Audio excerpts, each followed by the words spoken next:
Good evening, everyone. ഇന്നത്തെ നമ്മൾ session എടുക്കാൻ പോകുന്നത് BA English സബ്ജക്റ്റിൽ നിന്നാണ്. And the topic is under the subject World Classic. The topic is Leo Tolstoy's The Death of Ivan Ilyich.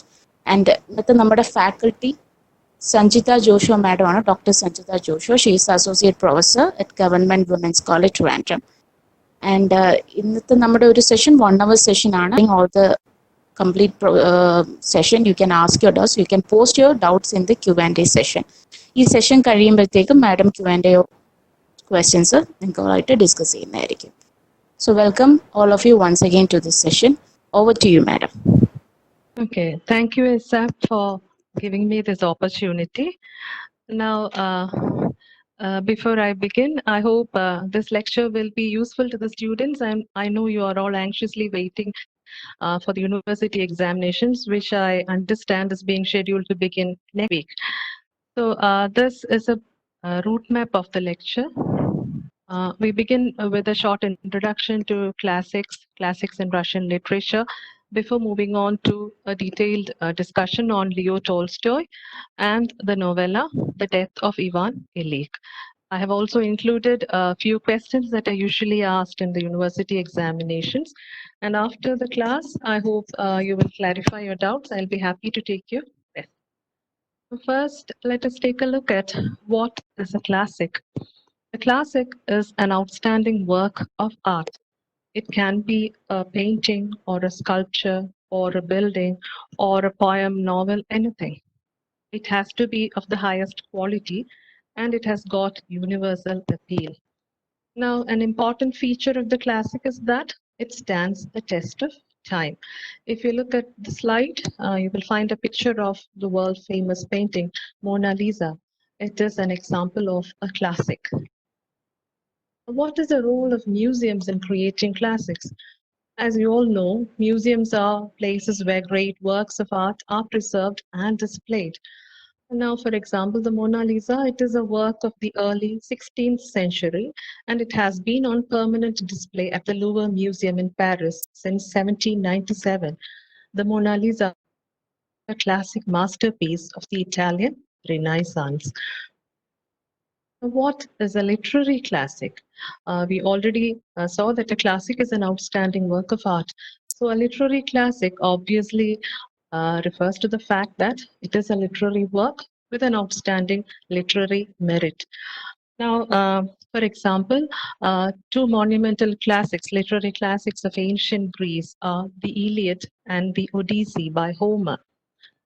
The plays by Sophocles, Oedipus Rex and Antigone, they are also literary classics.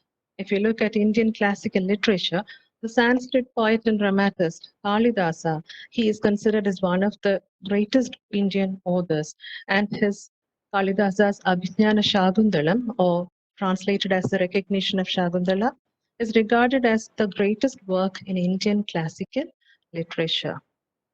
Now, let's take a look at the term modern classics. What do you mean by a modern classic? Earlier, the term literary classics was used to refer to only works of the past, but that has changed. So classics now include representative works or outstanding literary works of irrespective of the age in which it has been produced. So modern classics refer to modern literary works produced during the modern age. I have given here a few examples. Kazan Sakis' Zorba the Greek, Ernest Hemingway's The Old Man and the Sea, Gabriel Garcia Marquez's 100 Years of Solitude, and Salman Rushdie's Midnight's Children. Now, moving on to a brief discussion of the classics in Russian literature. The origins of Russian literature can be traced to the Middle Ages, when epics and chronicles were composed. From the early 1830s, the golden age in Russian literature began. Poetry, prose, and fiction flourished well. Now let's take a look at the authors who have produced the classics in Russian literature. The first author is Alexander Pushkin, 1799 to 1837. Now, Pushkin is considered as one of the greatest poets in Russian literature.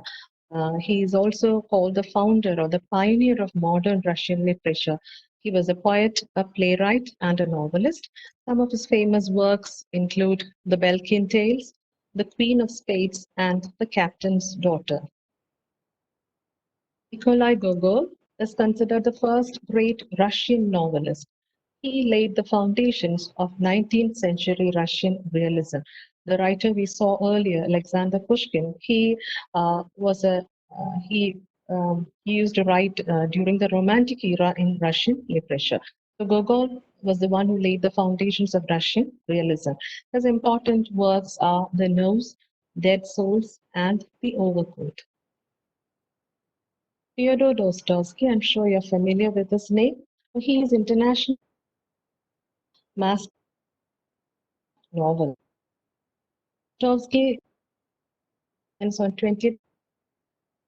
He was born in a Christian family and it and strong.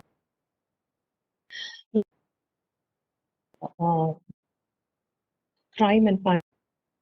Idiot, the possessed, Karamazov. Now these dark, violent, but they emphasize suffering, faith, and the fact that will exist, both exist in the world. Anton Chekhov is a representative of the late 19th century Russian realist school. He was a master in short stories and plays. His works reveal the deep understanding of human nature and the ways in which ordinary events can carry deeper meaning. His famous works include Uncle Vanya, considered as a masterpiece, and The Cherry Orchard. The next writer is Maxim Gorky. It is said that Maxim Gorky laid the foundations of socialist realism in the 1930s. His most famous work is Mother, published in 1906, and his autobiographical trilogy is one of the finest in Russian literature. The title of the last book in the trilogy, the first two are My Childhood and In the World. The last book titled My Universities is sort of sarcastic because Gorky's only university was his life. Boris Pasternak. He is often associated with the Silver Age in 20th century Russian literature. Boris Pasternak won the Nobel Prize for Literature in 1958 for his most famous work, Dr. Zhivago. Alexander Solzhenitsyn. He was also a Nobel Prize-winning author who dared to oppose Soviet ideology. His most famous work is Cancer Ward, published in 1960. So now we move on to the lesson. First, I will discuss Leo Tolstoy. So Leo Tolstoy was born on 9th September 1828 in Russia in a wealthy aristocratic family. Tolstoy was orphaned at a very young age and was brought up by his relatives. So he had close encounters with death right from his childhood. And he did not complete his university education. He served in the military for a few years. After marriage in 1862, he started living in the family estate where he wrote his greatest masterpieces, War and Peace and Anna Karenina. Now, Tolstoy is considered as a master of realistic fiction. Realistic fiction is a genre in which the characters and the events resemble real life. Now, War and Peace was written when he was 35 years old, and it is a huge novel. It has 7 lakh words and almost 539 characters. It shows a vast panorama of life, especially during the invasion of Napoleon, the brutal invasion of Russia by Napoleon. Usually, the novels we read have show only a small slice of life with a handful of characters, but this extraordinary, huge novel portrays scenes of battle with violence as well as everyday scenes.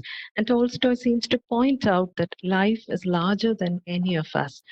Anna Karenina, the second masterpiece, is a beautiful portrait of a woman for whom love is more important than the network of social relationships and moral values that bind the society around her. It is said that Tolstoy went through a period of deep depression, profound depression, after the publication of Anna Karenina. Everything seemed absurd, and Tolstoy turned to religion for comfort. At first, he was drawn to the Russian Orthodox Church, but soon he became disillusioned with the corruption in the church and the politics. So he concluded that all churches give a false version of Christianity. Tolstoy developed his own faith and his own beliefs based on the message of Jesus Christ. His profound existential crisis was because of his paralyzing fear of death. Having overcome that fear, Tolstoy became a spiritually transformed individual. He was excommunicated from the Russian Church in 1901 because he propagated his faith. So the novel, The Death of Ivan, in 18, shortly after he went through the and consequent transformations. This work is one of the finest examples of the novella genre. A novella is a short, well-structured and a compact narrative. It is often realistic and satiric in tone. A novella is characterized by brevity and self-contained plots that mostly end on a note of irony and employs an objective rather than a subjective narration. Now, this novella portrays a dying man's slow and painful realization that he has wasted his whole life on pursuing trivial things. This novella is considered a masterpiece of psychological realism. Let us look at the main characters in the novella. Ivan Ilyich, he is the protagonist. He is 45 years old. He is a magistrate. He is well known and a very influential person in society. Praskovia is the wife of Ivan. Gerasim is Ivan's servant. Lisa and Vasia or Vladimir are Ivan's children. Peter or Pyotr in Russian, Peter Ivanovich and Schwartz, they are Ivan's friends and colleagues. Now let's take a look at the plot of the novella. The novella is divided into 12 chapters or 12 sections. We'll just take a brief look at the chapters. The opening chapter is very important. It begins with the announcement that Ivan Ilyich is dead. The date of death is given as 4th February 1882. It was Peter, Ivan's friend, who came across the news in the obituary column of a newspaper.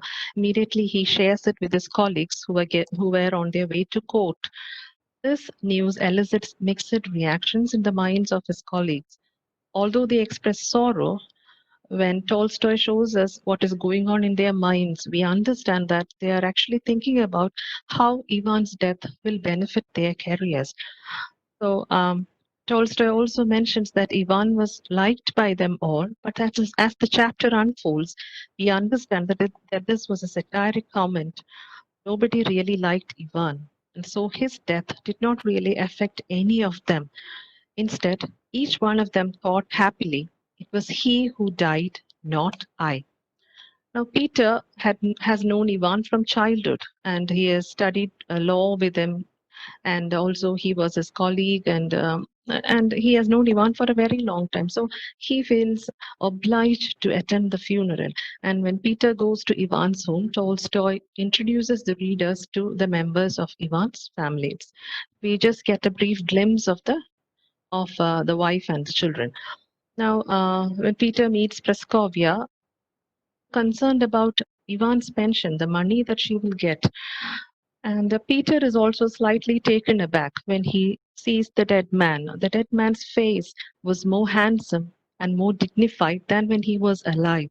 Peter also notices that the expression seemed to convey a warning to the living. The chapter ends with Peter abandoning the idea of attending the funeral. Instead, he decides to go and join his friends for a game of cards. And another character, Schwartz, is also introduced in this opening chapter. Schwartz is also a colleague of Ivan, but he is a very pleasant, a cheerful character. He is not bothered by life's unpleasantness. It is Schwartz who actually invites Peter to join him for a game of cards. Now, what does Tolstoy actually wish to convey in the opening chapter? He wishes to ask two questions. One, how do people view death? Now, human beings in general do not want to acknowledge death as the only moment of truth in their lives. And another thing that Tolstoy wants us to think about is how death makes a man's life trivial. For instance, Ivan was a very successful person, but his death has left no lasting impression on, in the minds of his colleagues or friends or family. So it is as if death has made Ivan's life trivial. Now, the story of the novella has actually been told in the opening chapter itself. There is nothing left to say. Now, what we see in the rest of the chapters are how death itself had a life-changing effect on Ivan. Now, when we look at the second and third chapters, we get a picture of Ivan's early life, his education, his career, and his marriage. And his early life was very simple but happy. And he was a very good son to his parents. He was the pride of the family because he was an intelligent and a man, a very decent man, you know. But then he was very ambitious. He had always aspired to be a very wealthy person and a well-known person in society. Now, the second chapter actually begins with a very famous statement in world literature. Tolstoy says, Ivan's life was most simple and most ordinary, and therefore the most terrible. Now, we'll come to an explanation of this sentence later. Now, Ivan, after his education, he got a very good job. That he secured a place in upper class circles because of this job, and his marriage was also a kind of a kind of a way to get into upper class circles. He married only to acquire a wife, and thereby he felt that he was doing something that was considered right, at least by the upper class society. Now, their marriage was actually very unhappy and very unpleasant, and so we find that Ivan immersed himself more and more in his official. In chapter 3, we find that 17 years of marriage has passed, and he was going through a period of depression. The reason for his depression was that he was because of an argument with his boss. But instead of wallowing in grief, Ivan bravely sets out to find a better job, a highly paid job, and he got a job with the help of his friend Peter. So this made him very happy, and he was making arrangements to move with his family to the new place. You also find a beautiful home where he planned to move the family, his wife and children. But one day, while he was trying to arrange the curtains in his new home, he climbed a ladder, missed a step, and he fell down. He just knocked his side on the knob of a window frame. But Ivan didn't know that this was the moment that his life was being turned upside down. Now, chapter 4 narrates the beginning of Ivan's illness. The first symptoms were a strange taste in his mouth and a slight pain on his left side. But soon, his physical health starts to deteriorate. This also resulted in changes in Ivan's behavior. He was always irritated and angry at everyone at home and in the court. He also consulted celebrated doctors, but unfortunately, none of them were able to come up with the correct diagnosis. The doctors prescribed him medicines, but no medicine could take away the pain, could alleviate the pain. So in chapter 5 also, we understand that he is going through a terrible experience, and he starts feeling that he might die. From chapter 6 onwards, we understand that Ivan is actually going to die. Now we have reached the middle of the novella. There are only 12 sections in total. So in the depths of his soul, Ivan Ilyich knew that he was dying. But not only was he not accustomed to it, he simply did not. He could not possibly understand it. Now, we find the pain and suffering getting worse day by day. And Ivan also understood that everyone was anticipating his death. But in front of him, they pretended that he is okay. This deception tortured him. Ivan was also terribly disturbed by the indifference shown by his wife and daughter. Only the servant Gerasim offers comfort. And the young son Vasia is also kind to him. Now, in the remaining three chapters, 9 and 11 give a graphic description of the physical and mental suffering. And Ivan tries to find comfort. He tries to forget the pain and the suffering, and he tries to find comfort in solitude. Now, this is a point where he doesn't want anyone around him except Gerazim. And Ivan also tried to replace his fearful thoughts of death with happy memories of childhood.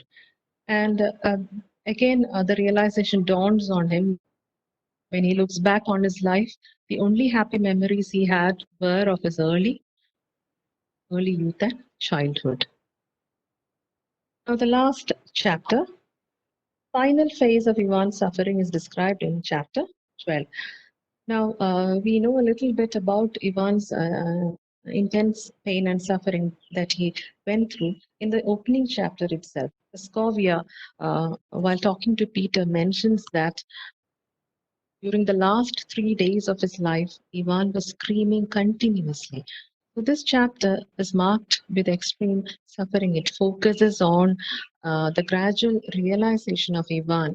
He has regrets because he thought he should have led a good life. And also, Ivan was haunted by dreams of a black sack into which he felt that he was being pushed by some invisible force. When the desire to live slowly faded away from his mind, Ivan was able to overcome the fear of death. So finally, Ivan realizes the insignificance and the fragility of human existence, and he is able to embrace death very peacefully. The final words of Ivan are, "Death is finished, it is no more." Now, coming to an analysis of the novel, the novella. The novella gives us valuable insights by reflecting on the meaning of life and death. Now, Ivan thinks about the meaning of his life only when he is confronted with the truth that he is going to die.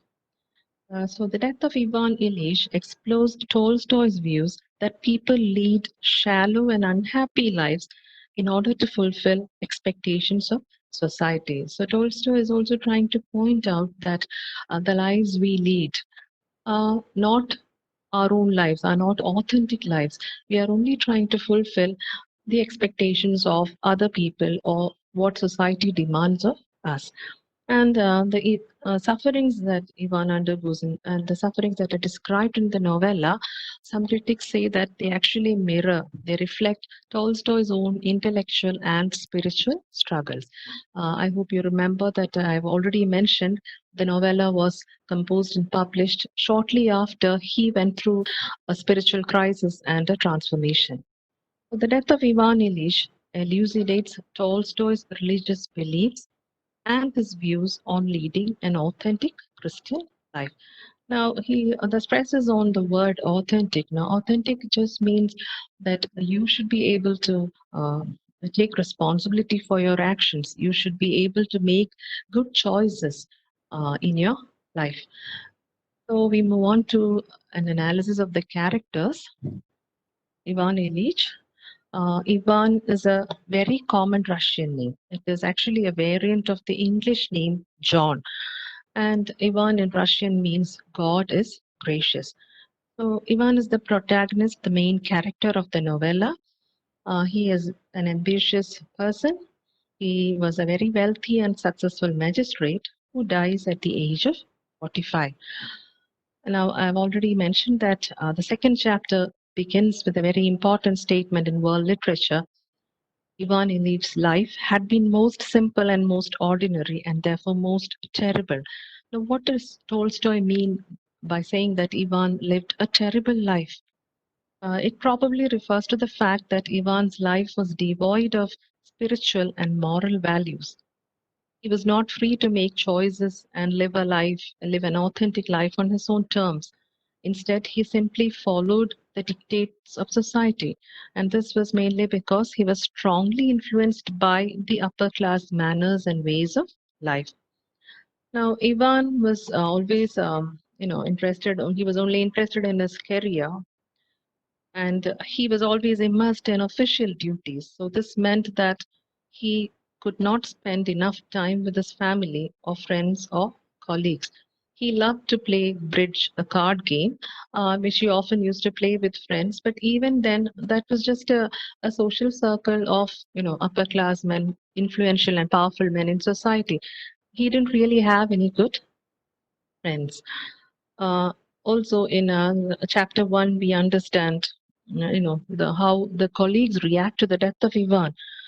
Even though he was very prominent and successful, nobody really liked Ivan that much. They were only thinking about their promotions or how their careers will benefit with Ivan's death. And the fatal illness was an eye opener. It was then that he started to think about the life he was leading. The illness was a revelation that his life was not the real thing. In chapter 11, we find Ivan asking himself a very pertinent question. What if my whole life has been wrong? So this is a very crucial point in the novella when he is thinking about his life, when he's thinking that whatever he has done till now is wrong.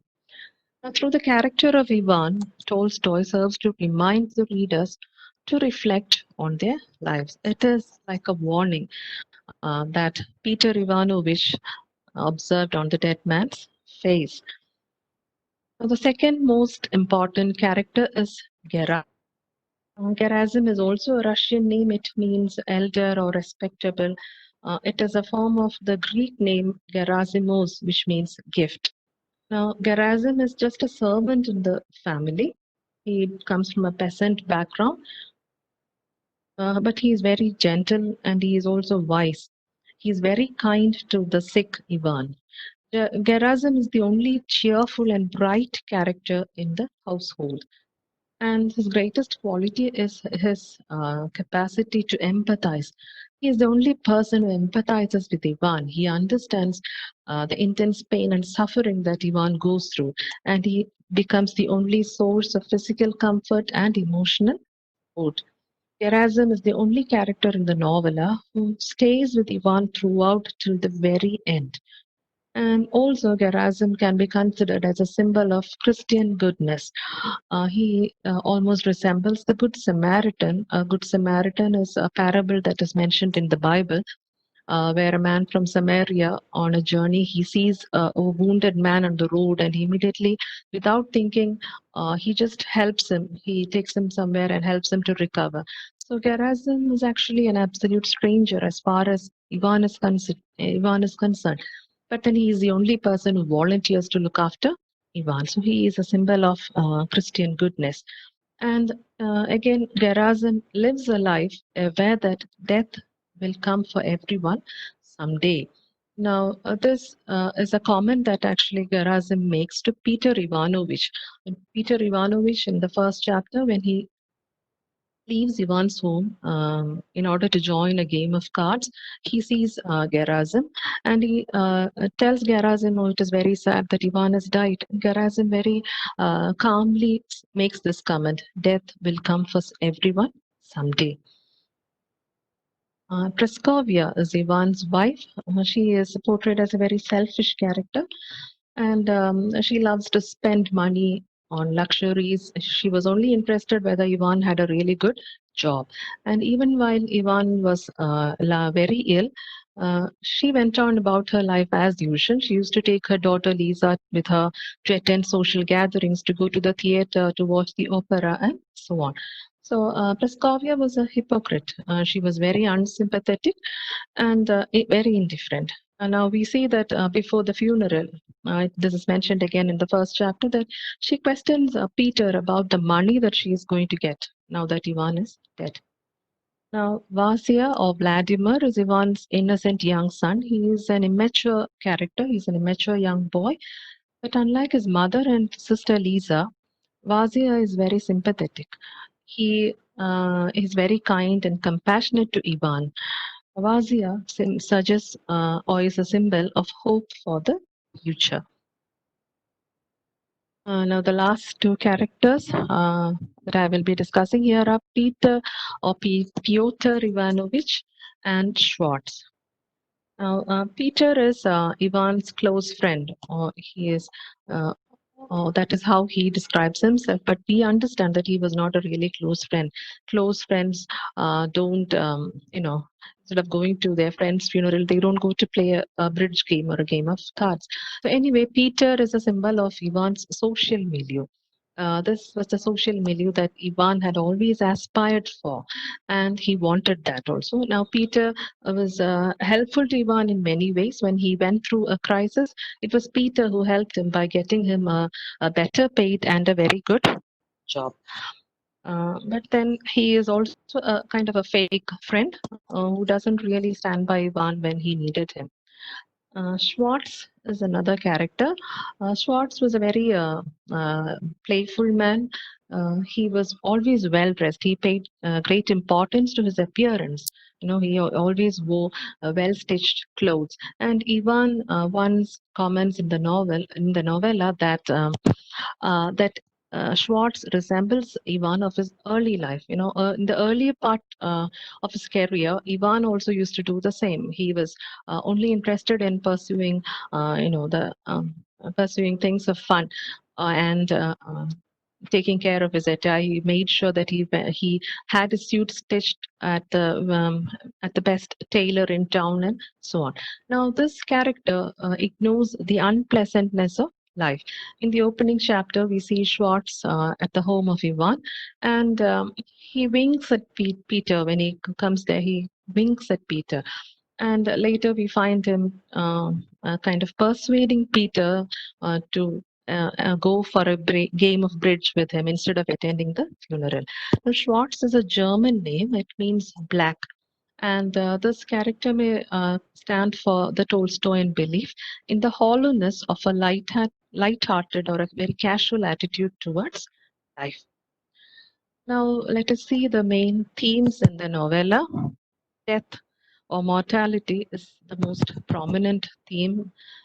The novella is a realistic portrayal of man's instinct to understand the meaning of life when faced with the inevitability of death. So it reflects Tolstoy's deep faith in Christianity. Now, Ivan's life has been made trivial by his death. Tolstoy emphasizes that death is the most important moment of truth. The denial of the acceptance of death made Ivan very angry and depressed. That is why he has to undergo excruciating pain and intense suffering. And in the end, we find that death becomes a kind of spiritual rebirth for Ivan. He overcomes his fears and he embraces death peacefully and joyfully.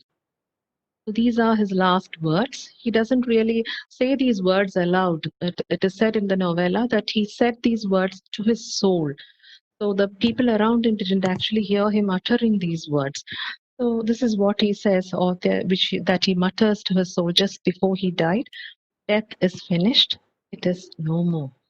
Now these words also resemble the last words of Jesus Christ uttered just before he died on the cross. It is recorded in the Bible that Christ's last words were, "It is finished." So Ivan has also completed his mission on earth like Jesus Christ, and he has defeated death. And the next important theme is the illusion of reality. Tolstoy points out that people live under the illusion of reality. They believe that life simply goes on. They believe that death is a phenomenon that can be encountered later on. They don't actually realize that death is lurking somewhere very near. And Ivan also had never given the inevitability of death so much as a passing thought. It never crossed his mind that one day he will also die. Now, the same thought you see in the minds of Ivan's colleagues when they hear about the news of Ivan's death.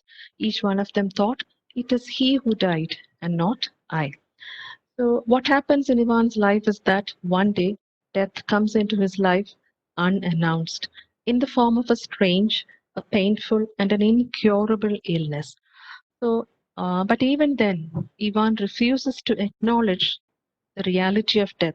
He doesn't want to face death till the last day. it is said that Ivan underwent the spiritual transformation only during the last 2 hours.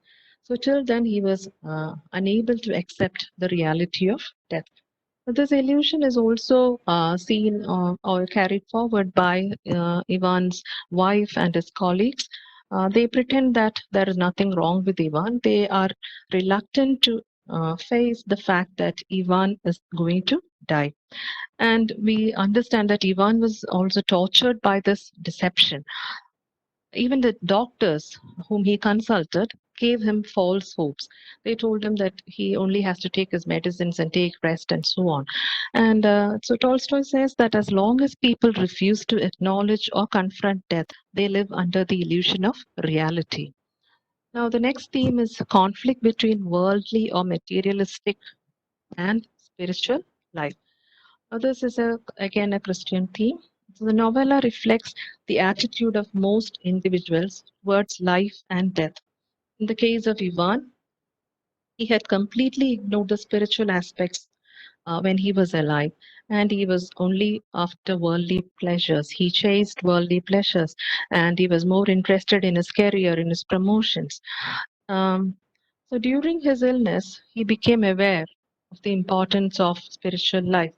It is this awareness that finally enables him to face death and to overcome the fear of death, and he was able to die very peacefully and happily. Now, this conflict between worldly and spiritual life, worldly life and spiritual life, is also symbolized in the image of the black sack. At the end, during the last few hours, during the last 3 days of his life, when he was screaming continuously, the people thought that he was screaming out. The people around him who were watching him thought that he was screaming because of the pain. But Ivan was actually struggling. You know, he had this dream of the dream that he was being pushed into a black sack, and he didn't want to fall into the black sack. So it is because he was holding on to the worldly life, and it is that image that is being symbolized in the image of the black sack, the conflict between worldly and spiritual life. Now, the doctrine of sin and redemption is central to, again, Christianity. Tolstoy wrote this novella after undergoing a spiritual crisis and a spiritual transformation. So he had deep faith in Christian religious beliefs. Now, according to Christianity, every human being is born a sinner. So the moment you are born a sinner. Nobody is perfect. Sin is inherent, and only God can forgive your sins. But to get forgiveness, man has to confess his sins and pray for forgiveness. So we see that on his deathbed, Ivan also realizes this. So first he asks his son and his wife to forgive him, and then he asks for God's forgiveness for his sin. So this confession of guilt and acceptance of death finally redeems Ivan. We'll take a look at the few symbols used in the novella. The black sack, we've already discussed this. The black sack represents death. Ivan is haunted by dreams of falling into the black sack. And again, as I said earlier, the last 3 days he was screaming continuously. It is because he felt suffocated. He didn't want to let go of life. So this resistance to entering the black sack represents the conflict between love for material life and fear of death. So the more he tried to cling on to worldly life, the more he resisted falling into the black sack, the more intense his pain grew. Sack also represents rebirth because of its likeness to a womb. And it is when he actually lets go and he falls into the deep black hole or the black sack that he undergoes a kind of spiritual rebirth. Now, the next symbol is the phoenix. I'm sure you're familiar with what a phoenix is. It is a unique bird in classical mythology. Now, what is unique about this mythological bird is that after its time, it burns itself on a funeral pyre and rises from the ashes with renewed youth and vigor to live through another cycle. Now, there is a point where Ivan is described as the phoenix of his family. He was the pride of his family, and whenever anything happens to him, he would quickly recover and get back on his feet. Like for example, in chapter 3, it is mentioned that after 17 years of marriage, we find Ivan going through a period of deep depression. And he takes leave from his office and goes to the countryside with his wife to take rest. But he is unable to take rest. Immediately, he wants to get back to his life. And the depression was because he was denied promotions to a higher post because he had an argument with his boss. So Ivan was determined. He was resolved to find a better job, a highly paid job, and he finds that. So probably this is why he is the symbol of phoenix is used in the novella.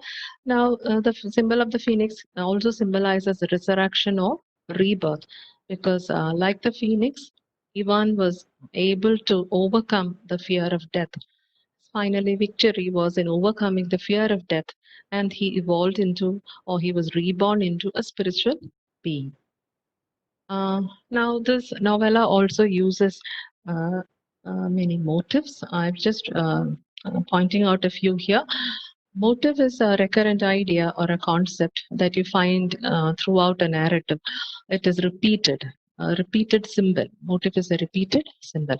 Now, the most important motive that you find is the motive of suffering. From I think from chapter 4 onwards, when the descriptions of the illness start, we find Tolstoy takes great care in describing the progression of the illness and the suffering that Ivan undergoes. So, from suffering is also a Christian motive because it has great value in Christianity. It is considered a great virtue. Suffering is considered a great virtue. And it is said that only if you suffer will you learn to appreciate life better. So from chapter 6 to the end, we have a graphic description of the intense and unbearable pain and suffering that Ivan faces. And later, in addition to the physical suffering, we understand that he is going through a lot of mental torment also. So suffering is one of the important motives that Tolstoy has used in this novella. Now, illness is also another motive. Right from the first chapter, we understand that this novella is about illness, about a strange illness, about an illness that cannot be cured. And selfishness, again, is another motive. We find this also throughout the novella. Most of the characters are motivated by their selfish interest. For example, Praskovia is the best example of a selfish character. She is worried only about her life, about her happiness. And at one point, it is described that Praskovia hated Ivan, but she didn't want him to die only because of his salary, because he was the only earning member in the family, and she was so used to leading a luxurious life that she didn't want that to end. Also, she was largely indifferent to Ivan's sufferings, and whenever he wished for some kind of a comfort, she hesitated to do so. He just abandoned him when he was sick. And his friends are also selfish characters, because they were only interested in their lives, their careers, and their promotions. Now, another motive is the motive of alienation. This again is a very prominent motive that you find in modern literature. For instance, Ivan himself from his family. He also alienates himself from his friends. Though he moved around in a larger social circle, he didn't have any real friends. He didn't form any close relationships. And towards the end, you find that the physical alienation also bothered him. Though he was irritated by the presence of Praskovia or Lisa, he wished that they would come near him and offer him some kind of comfort. And Tolstoy also talks about the emotional isolation or alienation experienced by Ivan.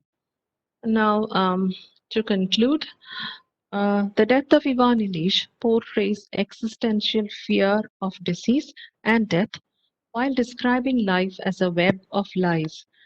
intended to distract people from the inevitability of death.